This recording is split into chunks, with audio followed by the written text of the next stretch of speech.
ನಮಸ್ಕಾರ. ನಾವು ಕೃಷಿ ವಿಶ್ವವಿದ್ಯಾಲಯ ರಾಯಚೂರು, ಕೃಷಿ ಮಹಾವಿದ್ಯಾಲಯ ಕಲಬುರಗಿ, ಗ್ರಾಮೀಣ ಕೃಷಿ ಕಾರ್ಯಾನುಭವ ಶಿಬಿರ 2025. ಇಂದು ನಾವು ಪ್ರಗತಿಪರ ರೈತರಾದ ನಾಗರೆಡ್ಡಿ ಅವರ ಹೊಲದಲ್ಲಿ ಬೀಜೋಪಚಾರವನ್ನು ಮಾಡುತ್ತಿದ್ದೇವೆ ಮತ್ತು ಅದರ ವಿಧಾನ ಮತ್ತು ಮಹತ್ವವನ್ನು ತಿಳಿದುಕೊಳ್ಳಲು ಬಂದಿದ್ದೇವೆ. ಬೀಜೋಪಚಾರ ಮಾಡಲು ಬೇಕಾಗಿರುವುದು, ಬೀಜೋಪಚಾರ ಮಾಡುವುದಕ್ಕೆ ಗೌಚ್ ಅಂದರೆ ಇಮಿಡಾಕ್ಲೋಪ್ರಿಡ್ 70% WS ಬೇಕು. ಇದನ್ನು ಮಾಡೋದ್ರಿಂದ ಮೊಳಕೆಯಾದ ನಂತರ ಬರುವ ಕೀಟಗಳು ಅಂದರೆ ಸುಳಿನೊಣ ಮತ್ತು ಎಫಿಡ್ ಮತ್ತು ಜಾಸಿದಂತಹ ಕೀಟಗಳನ್ನು ನಿಯಂತ್ರಣ ಮಾಡಲು ಬಳಸಲಾಗುತ್ತದೆ.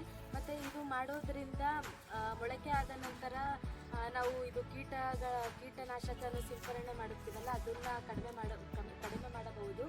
ಮತ್ತು ಹಾಗೆ ಇದು ಬೆಳೆ ಉತ್ಪಾದನೆ ಮಾಡುವುದಕ್ಕೆ ಇದು ಸಹಾಯ ಮಾಡುತ್ತದೆ. ಇಂದು ನಾವು ಇಮಿಡಾಕ್ಲೋಪ್ರಿಡ್ ಅಂತಾರೆ ಗೌಚ್, ಇದನ್ನು ಬೀಜೋಪಚಾರದಲ್ಲಿ ಬಳಕೆ ಮಾಡ್ತಾರೆ. ಇದನ್ನು ಹೇಗೆ ಬಳಕೆ ಮಾಡಬೇಕು ಎಂದು ತಿಳಿದುಕೊಳ್ಳೋಣ.